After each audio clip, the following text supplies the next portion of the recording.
নমস্কার, আমার নাম সৌরভ মুখার্জি। আর আজকে আমি যে জিনিসটা নিয়ে আলোচনা করব সেটা হচ্ছে যে আমাদের যে স্পেশাল নিড সেটাকে আন্ডারস্ট্যান্ড করা। সেই স্পেশাল নিড আমাদের লার্নিংয়ের ক্ষেত্রে, আমাদের স্টাডির ক্ষেত্রে কতটা ডাইভার্স একটা স্পেকট্রাম খুলে দিতে পারে বা কতটা আমাদের এফেক্টিভ করতে পারে লার্নিং মেথডটাকে, সেইটাই বোঝার চেষ্টা করব। চলে যাই প্রথম স্লাইডে। প্রথমে হচ্ছে যে আন্ডারস্ট্যান্ডিং স্পেশাল এডুকেশনাল নিডস। আমাদের কী কী দরকার আছে, আমাদের নিডস হিসেবে বা স্পেশাল এডুকেশন কী জন্য দরকার আছে, তার প্রথমেই চলে যাই লার্নিং ডিফিকাল্টিসে। অনেক ধরনের চাইল্ড আছে বা অনেক ধরনের লার্নার আছে যারা নানান ধরনের লার্নিং ডিফিকাল্টিতে ভোগে। কেউ কেউ কোনো একটা লাইন, প্যারাগ্রাফের লাইন পড়ার পর হয়তো তার অন্তর্নিহিত মানেটা বুঝতে পারে না বা কখনো সেটাকে কগনিটিভ দিকে ভাবনা চিন্তা করতে পারে না, সেইটাও একটা ডিফিকাল্টি। আবার অনেকে ডিসলেক্সিক চাইল্ড হয়, যদি আমি ডিসেবিলিটির কথা বলি, তাদের ক্ষেত্রেও লার্নিং একটা ডিফিকাল্টি চলেই আসে। সেটার ক্ষেত্রে স্পেশাল এডুকেশান খুব জরুরি। দ্বিতীয়ত আমি বলবো ফিজিক্যাল ডিসেবিলিটিস। ফিজিক্যাল ডিসেবিলিটি অনেক ধরনের থাকতে পারে, সেটা ব্লাইন্ডনেস হতে পারে, সেটা ডেফনেস হতে পারে। সেই ধরনের জিনিসেও স্পেশাল এডুকেশান খুব ভালোভাবে একটা এফেক্টিভ ওয়ে খুলে দিয়েছে তাদের জন্য। তাদেরকে একটা অ্যাপ্রোচের কথা আমি পরে বলবো, একটা পার্সন সেন্টার্ড যে ভিউ সেটা খুলে দিয়েছে। আচ্ছা, সোশ্যাল এবং ইমোশনাল নিডস যেগুলো আছে সেইগুলো কিন্তু স্পেশাল নিড কোথাও না কোথাও পরিপূর্ণ করে। সোশ্যাল নিডস, আমাদের সোশ্যাল একটা বিহেভিয়ার থাকবে, সোশ্যাল যে চ্যালেঞ্জেসগুলো আছে সেইগুলো খুব ভালোভাবে ডিল করার, বা ইমোশনাল যে চ্যালেঞ্জেসগুলো আছে তা যারা একটু প্রবলেমেটিক ভাবেতে পড়াশোনা করছে তাদের ক্ষেত্রে ইমোশনাল সাপোর্ট বা ইমোশনাল নিডটাও স্পেশাল এডুকেশন দেয়। আচ্ছা, অনেক ধরনের চাইল্ড বা অনেক ধরনের স্টুডেন্টসদের মধ্যে কগনিটিভ ডিফারেন্স থাকতে পারে, যেটা আমি আগেও বললাম যে কগনিশনের ক্ষেত্রে কোনো কিছু একটা মানে পুরোপুরিভাবে আন্ডারস্ট্যান্ড নাও করতে পারে অনেক লার্নার। তাদের ক্ষেত্রে স্পেশাল এডুকেশন খুব একটা এফেক্টিভ টুল বলে ধরা হয়েছে এবং সেটা সব ক্ষেত্রেই পরিপূর্ণ করেছে তার এই চারটি নিডসকেই। চলে যায় তারপরে স্লাইডে প্রিন্সিপালসগুলো। কী কী প্রিন্সিপাল আছে, প্রথমে আসি ইন্ডিভিজুয়ালাইজড লার্নিং।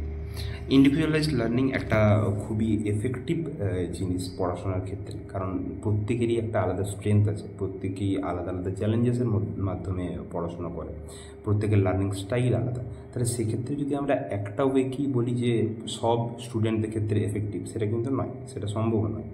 ইন্ডিভিজুয়ালাইজড লার্নিংয়ের ফলে আমরা প্রতি স্টুডেন্টকে তাদের মতো করে বোঝানোর চেষ্টা করতে পারবো। স্পেশাল এডুকেশন সেটাতে আমাদের খুব ভালোভাবে হেল্প করতে পারে। সেইটার মতোই জিনিসটা চলে আসে ইনক্লুসিভ এডুকেশন।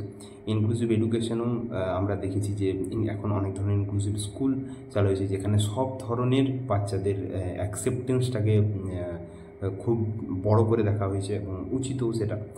সেক্ষেত্রে স্পেশাল এডুকেশন তাদেরকে দেওয়া ইনক্লুসিভ এডুকেশন নিয়ে ভাবা খুব দরকার। আচ্ছা, তারপরে যে হচ্ছে পার্সন সেন্টার্ড অ্যাপ্রোচ, যেটা আমি আগেও বলছিলাম যে প্রতি স্টুডেন্টের আলাদা আলাদা ভয়েস থাকতে পারে, প্রতি স্টুডেন্টের আলাদা চয়েসেস থাকতে পারে, অ্যাসপিরেশন থাকতে পারে। তাদের ক্ষেত্রে তাদের যেদিকে ইচ্ছে, তাদের অ্যাপ্রোচটা যে ধরনের পড়াশোনার দিকে বা লক্ষ্যটা তাদের যেদিকে, সেখানে স্পেশাল এডুকেশন তাদেরকে হেল্প করতে পারে এবং স্পেশাল এডুকেশন খুব ভালোভাবে এফেক্টিভভাবে তাদেরকে তাদের লক্ষ্যে পৌঁছানোর হেল্প করতে পারে।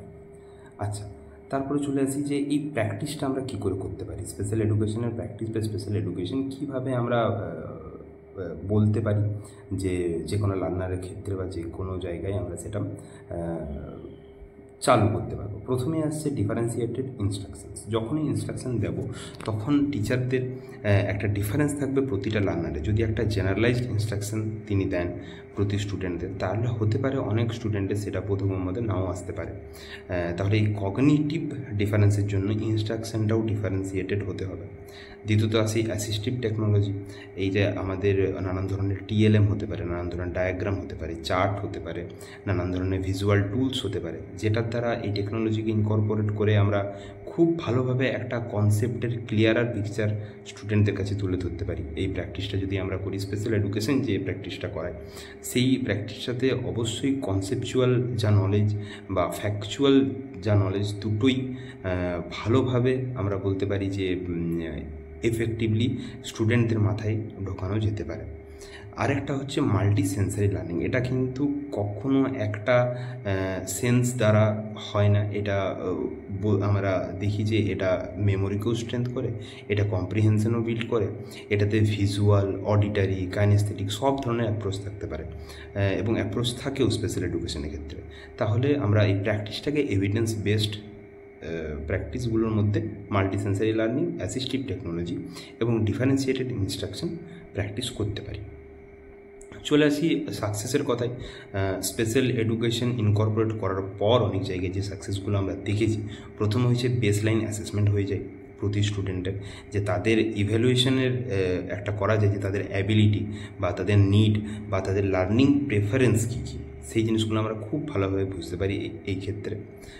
দ্বিতীয়ত হচ্ছে যে আমরা যদি মনিটর করি তাদের প্রোগ্রেসকে, তারা কিভাবে শিখছে এবং তাদের কনসেপ্ট কিভাবে বিল্ড হচ্ছে, আমরা দেখতে পাবো সেখানে একটা খুব ভালো গ্রাফ দেখতে পাবো, যেখানে ইনক্রিজিং তাদের অ্যাবিলিটিগুলো ইনক্রিজড ওয়েতে আছে।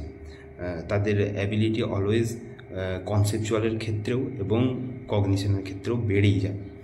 আমরা অ্যাচিভমেন্টকে সেলিব্রেট করতে পারি এটার মাধ্যমে, অ্যাকাডেমিক মাইলস্টোন হোক, সেটা পার্সোনাল গ্রোথ হোক, সেটা ইন্ডিপেন্ডেন্ট স্কিল হোক, যে কোনো টিচার বা গাইড ছাড়াও তারা ইন্ডিপেন্ডেন্টলি কিছু জিনিস সলভ করতে পারা, সেই স্কিলগুলোকেও এই স্পেশাল এডুকেশন তার আওতায় এনে নেয়। এবং এটা আমরা বলতে পারি যে সাকসেসের ক্ষেত্রে খুব একটা এফেক্টিভ পোটেনশিয়াল রাখে এডুকেশনকে আরও ভালো করার জন্য।